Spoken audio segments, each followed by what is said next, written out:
وَإِذَا النُّفُوسُ زُوِّجَتْ، اور جب جانوں کو جوڑ دیا جائے گا، یعنی مطلب روح اور جسم کا تعلق قائم کر کے مردوں کو قبروں سے نکال لیا جائے گا۔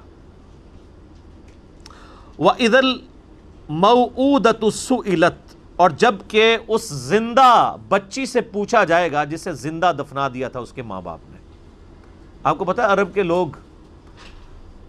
بچی کی پیدائش سے وہ نفرت کرتے تھے، اور آج تک یعنی ہمارے سب کانٹیننٹ کے معاشرے میں وہ فرسودہ نظریات چل رہے ہیں، حتیٰ کہ مسلمانوں کے ہاں بھی چلتے ہیں، ہندوؤں کے ہاں تو بہت زیادہ ہے۔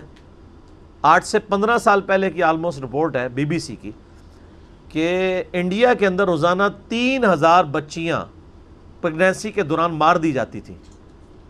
3000 روزانہ۔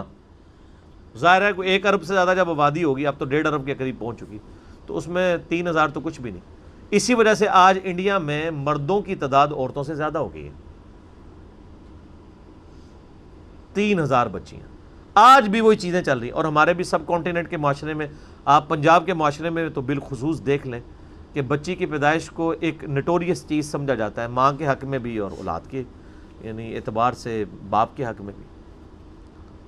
اور وہ ساسیں جو خود فیمیل جینڈر سے تعلق رکھتی ہیں، وہ اپنے پوتی کے پیدا ہونے کے اوپر ناخوش ہو رہی ہوتی ہیں، حالانکہ انہوں نے نہیں سوچا کہ کیا وہ خود مرد تھی۔ وہ اگر فیمیل پیدا ہوئی ہیں تو ٹھیک ہے، لیکن ان کے بیٹے کے ہاں اگر کوئی بچی پیدا ہو گئی ہے تو غلط ہے۔ کتنی یہ بری ٹریڈیشن ہے۔ یہ علیحدہ بات ہے کہ بعد میں جب وہ بچے بڑے ہوتے ہیں تو بچوں کی وجہ سے اولاد کا جو بچوں والا جینڈر ہے اس کی پورشن کی وجہ سے ماں باپ جو ہے ذلیل ہو رہے ہوتے ہیں، اور بچیوں کی وجہ سے وہ سکھی ہوتے ہیں۔ یہ علیحدہ بات ہے، زیادہ تر ہم نے یہی دیکھا ہے۔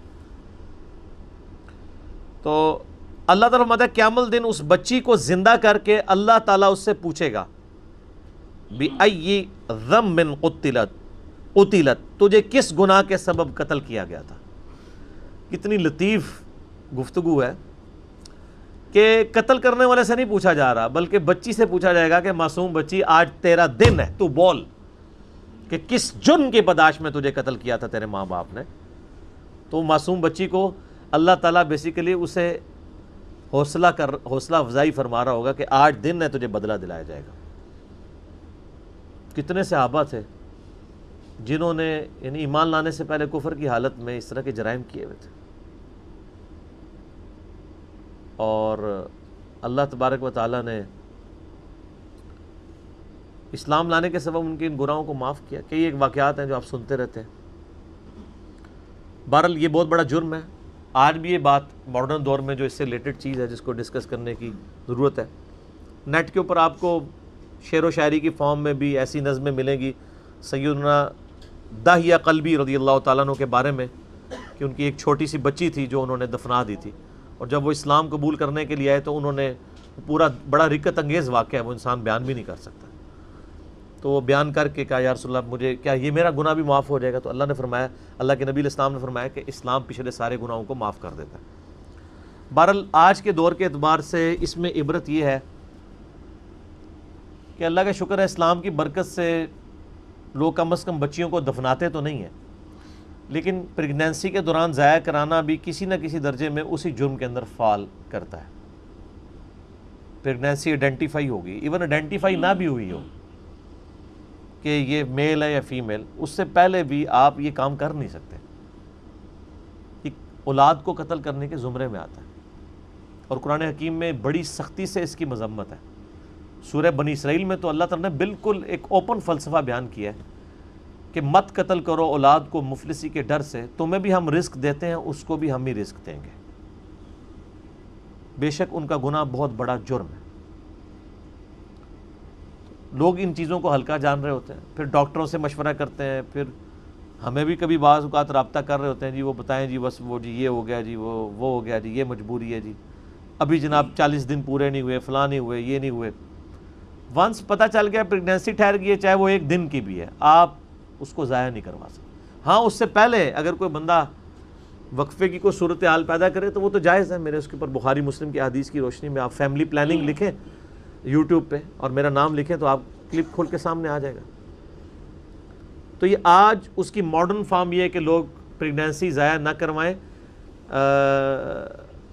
یعنی لیکن جو ہے وہ جب آئیڈینٹیفائی ہو جائے تو پتہ چلے کہ فیمیل ہے تو پھر اس وقت ضائع کروا دیں، یا اس سے پہلے بھی کروائیں. یہ ایک ماڈرن فارم ہے، تو یہ بھی اسی طریقے سے اس کو کنڈیم کیا جائے گا. تو اللہ تعالیٰ ہمارا اس دن پھر بچیوں سے پوچھا جائے گا کہ تمہیں کس جرم میں قتل کیا گیا. یعنی بہت بڑا یہ جرم ہے. ابھی کچھ عرصہ پہلے انہوں نے مکے سے وہ آلموسٹ ابھی بھی وہ قبرستان پہاڑی کے اوپر، میں نے وہ دیکھا ہوا ہے قبرستان مکے کے اندر موجود ہے جہاں پہ وہ بچیوں کو زندہ درگور کیا کرتے تھے. اب چونکہ مسجد حرام کی توسیع ہو چکی ہے لہٰذا وہ تقریباً آلموسٹ مسجد حرام کے قریب ہی، اگر آپ وہ باب الفاد والی سائڈ سے باہر نکلیں تو وہ پہاڑی پہ وہ اس قبرستان کی باقیات موجود ہیں جو انہوں نے مخصوص کیا ہوا تھا جہاں پہ بچیوں کو زندہ دفن کیا کرتے تھے. تو آپ دیکھیں آج یعنی اسلام کے اوپر اعتراض کیا جاتا ہے کہ جی اسلام بیسک ہیومن رائٹس کو اور عورتوں کے حقوق کو جو ہے وہ دباتا ہے. حالانکہ یہ کتنا بڑا ثبوت ہے کہ ہیومینٹی کو اس بڑی لعنت سے نجات ہی اسلام نے دلائی ہے. آج بھی آپ دیکھ لیں جو اسلام نے عورتوں کو عزت دی ہے کسی اور معاشرے نے نہیں دی. اس لیے آپ دیکھیں جب غیر مسلم عورتیں مسلمان ہوتی ہیں آپ ان کے انٹرویو سنیں تو وہ آپ کو پتہ ہے اس وقت جو غیر مسلم مسلمان ہو رہے ہیں نا ان میں 67% عورتیں ہیں اور 33% جو ہیں وہ مرد ہیں. عورتیں کہتی ہیں ہم سیکیور فیل کر رہی ہیں، ہمیں تو اسلام میں آ کے پتہ چلا ہے کہ عورت کی عزت ہی اسلام میں. وہاں گورے تو مطلب جو گوروں کے ملک میں تو گوریاں تو ترس جاتی ہیں کہ ان کو کوئی مخلص خاوند ملے، اور یہاں پہ مل جاتے ہیں اسلام کی وجہ سے. خاوند کیا غلام مل جاتے ہیں. کتنی عزت ہے. اور عورتیں جس طرح بوڑھی ہوتی ہیں ان کی عزت میں اضافہ ہوتا ہے. عورتیں سٹرانگ ہوتی جاتی ہیں اور مرد کمزور ہوتا جاتا ہے. اور جب ماں بن جاتی ہے تو آپ دیکھ لیں ہمارے سب کانٹیننٹ کے معاشرے میں کتنی عزت ہے. چند ایک مثالیں آپ ایک نوٹوریس دیں گے، اوورال تو ایک ورتھ ہے نا. اسی لیے یعنی جو غیر مسلم عورتیں مسلمان ہوتی ہیں وہ اسی چیزوں کو اپریشیٹ کرتی ہیں. آپ مسلمان عورت کو پوری زندگی اس پہ قائل کرتے ہیں کہ وہ نقاب کرے، اور غیر مسلم عورت مسلمان ہوتے ہی حجاب شروع کر دیتی ہے. اور آپ ان کے انٹرویو سنیں، وہ آپ کو خود BBC انٹرویو کر چکی ہے ان سے، CNN پہ آئے ہوئے ہیں باقاعدہ، انہوں نے ڈیفینڈ کیا پورا نقاب کر کے عورتیں بیٹھی ہیں، اور کوئی جاہل عورتیں نہیں، پڑھی لکھی عورتیں. بلکہ آپ یوٹیوب پہ ایک ڈیبیٹ ہے، غالباً ایک فرانس میں ایک میکینیکل انجینئر تھی، وہ عورت جو مسلمان ہوئی اس نے پورا کالا نقاب اور پورا برقع کیا ہوا، اور دوسری طرف انہوں نے ایک مسلمان ملک کی ایک بال کھول کے مسلمان عورت بٹھائی ہوئی تھی، اور ڈیبیٹ یہ ہو رہی تھی کہ برقع ضروری ہے کہ نہیں.